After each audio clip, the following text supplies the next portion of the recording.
L'actualité locale et régionale en continu. Grand Lille TV, toute info.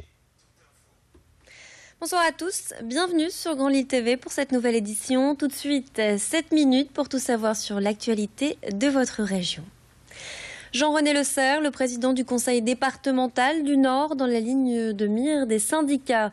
Ce matin, les membres du syndicat Sud ont manifesté contre les mesures de Jean-René Lecerf. Ils l'accusent de réprimer l'action syndicale.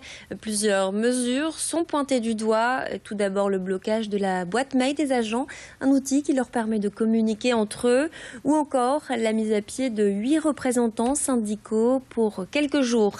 Les manifestants n'ont également pas apprécié du tout que Jean-René Lecerf réclame au syndicat un chèque de 27 500 € pour réparer les dégâts survenus lors de l'occupation du dépôt de Douchy-les-Mines. Ce matin, ils ont d'ailleurs mené une action symbolique. Les syndicalistes ont déposé un chèque en carton du montant réclamé devant le siège du département. Clotilde Leguevac a rencontré les membres du syndicat Sud. Je vous propose d'écouter leurs propos. On n'a jamais dégradé pour 27 500 €. Monsieur Lecerf n'est jamais venu sur le site. On aurait aimé qu'il vienne nous voir, qu'il discute avec nous, qu'on parle de la loi travail, parce que c'est contre la loi travail qu'on était sur le site, parce qu'un gouvernement a voulu à tout prix passer en force par le 49.3, une loi qui est rejetée par 70% de la population. Donc aujourd'hui, nous on est là pour se rappeler à son bon souvenir. On est là pour se dire que monsieur Lecerf a des casseroles, c'est pour ça que vous entendez les casseroles derrière, et qu'on va lui rappeler ses casseroles jusqu'à la fin de sa mandature. Match nul entre la France et la Suisse hier soir. L'équipe de France a conservé la première place du groupe malgré un handicap qui a été évoqué à plusieurs reprises pendant le match. La pelouse, repeinte en vert au début de l'Euro pour masquer son mauvais état. La pelouse lilloise n'a pas fait illusion bien longtemps. Défenseurs et attaquants ont perdu leur appui à plusieurs reprises. Et au-delà des conditions, ce qu'on peut retenir, c'est la défense des Français bien ficelée, mais également une équipe suisse qui a su priver ses adversaires du ballon à plusieurs reprises. Nos équipes ont été du côté de la fan zone hier soir et comme vous pouvez le voir sur ces images, l'ambiance était au rendez-vous.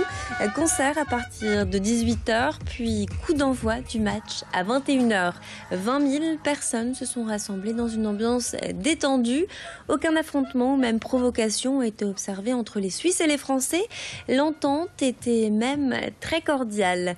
On est loin des débordements des Russes et des Anglais. Clotilde Leguevac est allée à la rencontre de ces amateurs de foot dans la fan zone. Je vous propose d'écouter leurs propos. C'est une fête commune et tout, on est là juste pour passer du bon temps, quoi. Après, le résultat, on s'en fout un peu. Nous, on est de Paris, on est juste là pour passer du bon temps. Super, tout le monde crie allez les Bleus. C'est une bonne ambiance. Pour l'instant, on est bluffé. C'est une bonne ambiance. Ouais. Je m'attendais pas du tout à ça et puis vraiment bien. C'est mieux qu'à la télé quand même.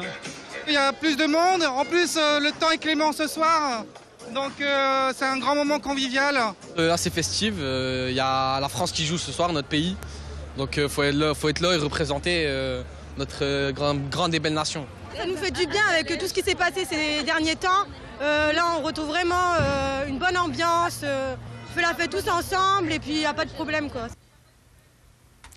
L'entreprise Olivier Assurance à Marc-en-Barœul surfe sur la vague de l'euro pour divertir ses employés mais aussi booster les ventes. La direction a mis un challenge en place. Les salariés se sont regroupés en équipes, 12 au total. Chacun représente un pays et à chaque fois qu'un salarié réalise une vente, cela équivaut à un but.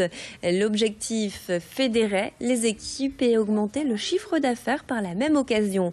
En tout cas, pour le moment, c'est la France qui marque le plus. Nos journalistes se sont rendus dans les locaux de la société entièrement redécorés aux couleurs des pays participants et l'un des membres de l'entreprise s'est exprimé au micro de nos journalistes.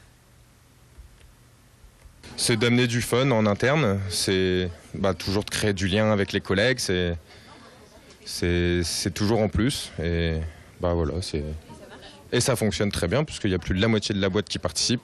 Et que ce soit des footeux ou des non-footeux, au final, on se rend compte que sur les pronostics, le pifomètre marche des fois mieux que les connaissances.